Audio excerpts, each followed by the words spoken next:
اس ملاقات میں تیمور نے انجم کو اپنی قسم کے بارے میں سب کچھ بتا دیا تھا اور کہا تھا کہ انشاءاللہ وہ اس قسم کا بوجھ بہت جلد اپنے اور انجم کے سر سے اتار دے گا۔ یہ افغان بچے کا قول تھا اور انجم کو اس قول پر پورا یقین آ گیا تھا۔ بہار کی وہ سہانی صبح مجھے آج بھی یاد ہے جب ڈلہوزی کے کنگ کالج کے گراؤنڈ میں ہزاروں تماشائی 18 میل کے میراتھن ریس شروع ہونے کا انتظار کر رہے تھے۔ اس ریس میں تیمور بھی حصہ لے رہا تھا۔ ٹانگ ٹھیک ہونے کے بعد 4-5 ماہ کے اندر اس نے خود کو اس قابل بنا لیا تھا کہ اس ریس میں دوڑ سکے۔ شیکھر بھی اس دوڑ میں حصہ لے رہا تھا، تاہم چند ماہ پہلے وہ ایک روڈ ایکسیڈنٹ میں زخمی ہوا تھا اور ویسے بھی آؤٹ آف پریکٹس رہنے سے وہ کچھ زیادہ موٹا بھی ہو گیا تھا۔ امکان تھا کہ وہ اس ریس میں 5ویں یا 6 نمبر پر آ سکے گا۔ دوسری طرف تیمور کے ریس میں جیتنے کے امکانات بھی بہت کم تھے۔ دلچسپی کی بات صرف یہ تھی کہ دیکھیں تیمور شیکھر کو ہرانے میں کامیاب ہوتا ہے یا نہیں۔ اس ریس میں سب سے فیورٹ سردار فیملی کا ہی ایک نیا لڑکا درشن کمار تھا۔ وہ کنگ کالج میں 2nd ایئر کا اسٹوڈنٹ تھا۔ کالج کے گراؤنڈ سے ریس کا آغاز ہوا۔ ریس کی لمحہ بلمحہ صورتحال جاننے کے لیے سردار اشوک رائے نے مختلف مقامات پر ٹیلی فون سروس کا انتظام کر رکھا تھا۔ ٹیلی فون کے ذریعے جو اطلاع کالج گراؤنڈ میں پہنچتی تھی وہ لاؤڈ اسپیکر کے ذریعے تمام تماشائیوں تک پہنچا دی جاتی تھی۔ میں اور سب انسپکٹر ہاشم بھی یہ اطلاعات سننے والوں میں شامل تھے۔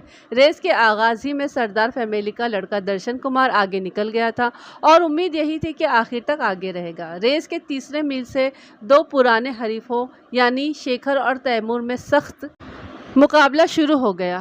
وہ ہر صورت میں ایک دوسرے کے ساتھ رہنا چاہتے تھے تاکہ یہ فیصلہ کن مرحلے میں جیتنے کی پوری کوشش کر سکے۔ سندر گاؤں تک تیمور آگے تھا لیکن ٹیکرا گلی تک پہنچتے پہنچتے شیکھر آگے نکل گیا۔ وہ تیزی کے ساتھ اپنا فاصلہ بڑھانے لگا۔ یہاں سے فشنگ لائن 2-2.5 میل کے فاصلے پر تھی۔ ان 2.5 میل کے راستے میں شیکھر اور تیمور میں جان لیوا مقابلہ ہوا۔ جب کھلاڑی ہانپتے کانپتے ہوئے کالج گراؤنڈ میں داخل ہوئے تو تماشائی یہ دیکھ کر اپنی نشستوں سے اچھل پڑے کہ ماضی کے دو حریف دوڑ میں ایک بار پھر سب سے آگے ہیں۔ وہ ایک دوسرے کو ہرا دینے کے ایسے شدید جذبے سے دوڑ رہے تھے کہ پہلے سے لگا ہوا ہر اندازہ غلط ثابت ہو گیا تھا۔ درشن کمار جسے چیمپئن سمجھا جا رہا تھا 3 نمبر پر آ رہا تھا اور اس کا فاصلہ شیکھر سے تقریباً 50 گز تھا۔ شیکھر سے آگے تقریباً 4 فٹ کے فاصلے پر دوڑنے والا تیمور احسن تھا، وہ باہمت نوجوان جس نے 4 سال اپنی جیت کا انتظار کیا تھا اور 5ویں بار اس مقابلے کو جیت کر بھی ہار دیا تھا۔ ایک بار پھر اور شاید آخری بار یہ ریس جیتنے کی کوشش کر رہا تھا۔ تیمور کے حمایتی اچھل اچھل کر اسے داد دے رہے تھے۔ گراؤنڈ میں کان پڑی آواز سنائی نہیں دے رہی تھی۔ یوں لگتا تھا جیسے اس وقت گراؤنڈ میں موجود بیشتر لوگوں کی ہمدردیاں تیمور کے ساتھ ہو گئی ہیں۔ وہ اسے جیتتے ہوئے دیکھنا چاہتے تھے۔ تقریباً 200 گز کی دوڑ میں زبردست مقابلہ ہوا۔ ایک مرتبہ شیکھر اور تیمور بالکل برابر ہو گئے لیکن آخری لمحوں میں تیمور پھر سے آگے نکل گیا۔ اس نے یہ مقابلہ جیتا اور بے دم ہو کر گراؤنڈ میں گر پڑا۔ ان گنت لوگوں نے اسے کندھوں پر اٹھا لیا اور خوشی سے ناچنے لگے۔ ڈلہوزی کی تاریخ میں جیت کا وہ منظر یادگار تھا۔ فرط جذبات میں اچھل کود کرنے والوں میں جہاں تیمور کے دوست اور اس کے سینکڑوں پرستار شامل تھے وہاں اس کا باپ ماسٹر حیات بھی تھا۔ جو خواب کئی برس پہلے اس نے دیکھا تھا وہ آج اس کے بیٹے نے پورا کیا تھا اور یوں پورا کیا تھا کہ آدھا ڈلہوزی مسرت سے جھوم اٹھا تھا۔ لیکن اس جیت کی قیمت بیٹے کو کیا ادا کرنی پڑی یہ بھی سن لیجئے۔ تیمور کی ٹانگ ایک بار پھر فریکچر ہو گئی اور جیتنے کے بعد وہ تقریباً بے ہوش ہو گیا تھا۔ بعد میں اس نے بتایا کہ اس کی ٹانگ میں شدید درد ہو رہا ہے۔ اسے فوری طور پر ہسپتال لے جایا گیا۔ ٹانگ کے ایکس رے وغیرہ ہوئے، بعد میں یہ ایکس رے دہلی پہنچائے گئے۔ انگریز سرجن سخت حیران ہوا کہ ایسی ٹانگ کے ساتھ نہ صرف نوجوان بھاگا ہے بلکہ 18 میل کی دوڑ بھی جیتا ہے۔ سرجن کانوں کو ہاتھ لگانے لگا اور بولا یہ غیر معمولی واقعہ ہے، تیمور اس کے بعد کبھی دوڑ میں حصہ نہیں لے سکے گا۔ یہ اس کی زندگی کی آخری دوڑ تھی، تاہم اس دوڑ میں اس نے وہ سب کچھ حاصل کر لیا تھا جس کے لیے انسان ساری زندگی دوڑتا ہے۔ اسے جیت کی دائمی خوشی حاصل ہوئی تھی، گراں قدر انعامات ملے تھے اور سب سے بڑھ کر یہ کہ اس نے اپنی محبت جیتی تھی۔ اس نے اپنے اور انجم کے سر سے اس قسم کا بوجھ اتار دیا تھا جو یوں تو ایک لفظ تھی لیکن وزن میں ہمالیہ کا پہاڑ تھی۔ شاید کچھ پڑھنے والوں کچھ سننے والوں کو ایک نوجوان کا قسم کھانا اور اسے پورا کرنے کے لیے سب کچھ داؤ پر لگا دینا عجیب محسوس ہو، لیکن زندگی میں ایسے انوکھے لوگ ملتے ہیں۔ انہی دیوانوں کی دیوانگی سے اس دنیا کا حسن قائم ہے۔